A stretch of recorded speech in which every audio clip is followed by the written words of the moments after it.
I was there. I saw everything with my two eyes. Until today, I still tell people, no matter how sweet your news is, don't tell everybody.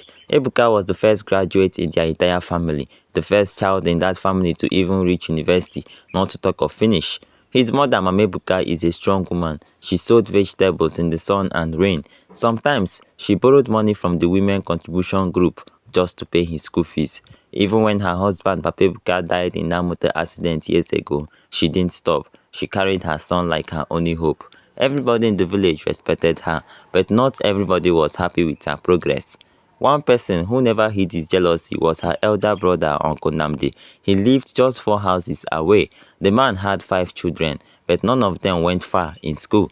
One was always chasing people's chicken, another one was always in the police cell. The third one, the only girl, had 2 children with no husband. People in the village always shook their heads when they passed his compound. But instead of facing his own life, Uncle Namdi always watched Mama Ebuka with bitterness. I remember one time at a village meeting, someone praised her. That woman is a lioness. Look at how she carried her son to university without a husband. And Uncle Namdi just hissed and said, is he the first graduate in this village? But Mama Ebuka didn't mind. She kept respecting her brother. She would greet him every morning, kneel down to serve him food during family meetings, and even help his wife during farm season. The day Ebuka got his NYSC posting, he rushed back home from the cyber cafe. Mama, Mama, he shouted. What is it? They posted me to Abuja. Mama shouted like someone who won lottery. She rolled on the floor. My God has done it. My enemies will see my joy. That evening, she cooked jollof rice, added pieces of dry fish and snail, and carried it with a bottle of Maltina to his brother's house. Brother, I bring good news. My son is going to Abuja for NYSC. Help me thank God. Uncle Nande collected the food and Maltina. He smiled with only one side of his mouth. Congratulations, Abuja, you say? Yes, brother. Alright, God go help him. That was all he said. But the way he looked at the food before entering his house, something about it was not right. 2 days later, Ebuka packed his bag. The whole compound gathered to pray for him. Even small children came to watch. Mama hugged him tight at the motor park. She gave him small nylon with dry garri, groundnut and coconut. Take this, my son, in case you are hungry. Mama, I will be fine. God will protect you. Go and make me proud. The bus drove off. Mama waved until the bus disappeared. Then she stood there and cried. Not tears of sorrow, but joy. But if only she knew what was waiting ahead.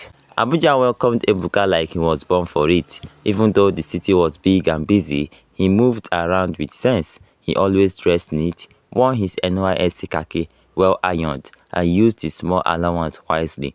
He didn't follow girls, he didn't drink beer. His focus was clear, make mama proud. He was posted to a big company that did engineering work. From the first week, they liked him. He didn't behave like an ordinary copper.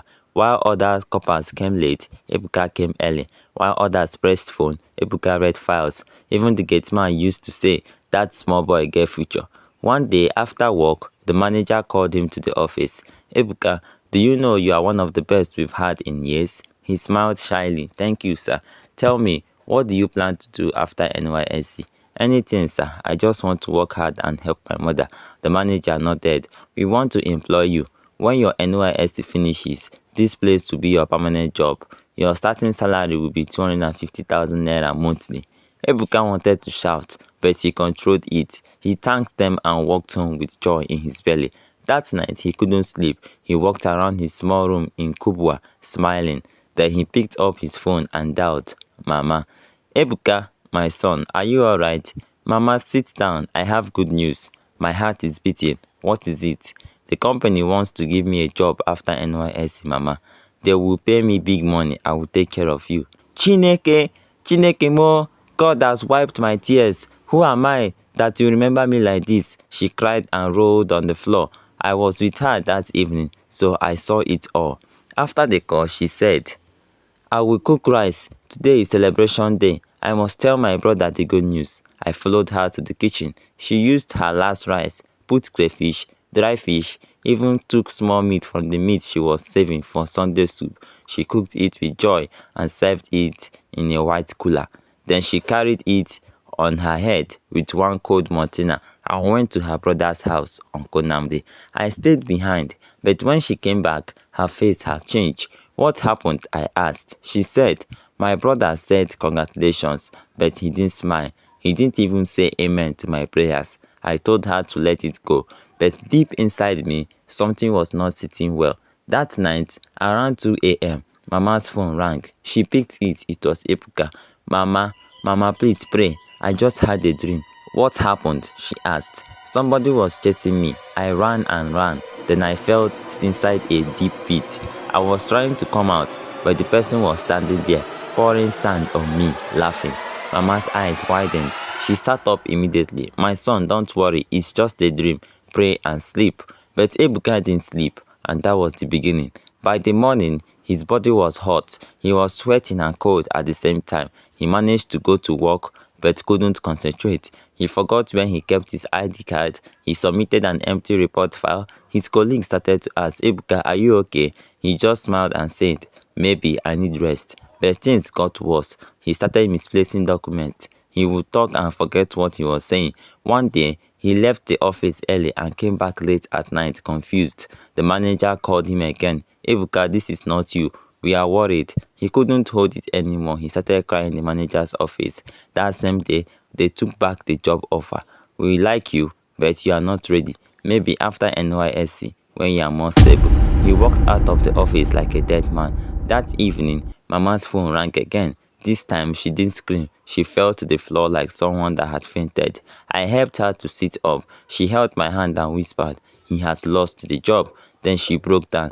I didn't ever seen a grown woman cry like that. She beat her chest, rolled on the ground, tore her wrapper and shouted, who did I offend? Is it a crime to share my joy? Why didn't I just keep quiet? She wept till night. That was when I started suspecting something deeper was wrong, and it didn't take long before the truth started showing. After Ebuka lost the job, it felt like something heavy entered Mama's chest. She couldn't smile again. Even when people greeted her on the road, she would just nod and pass. The whole compound knew something was wrong.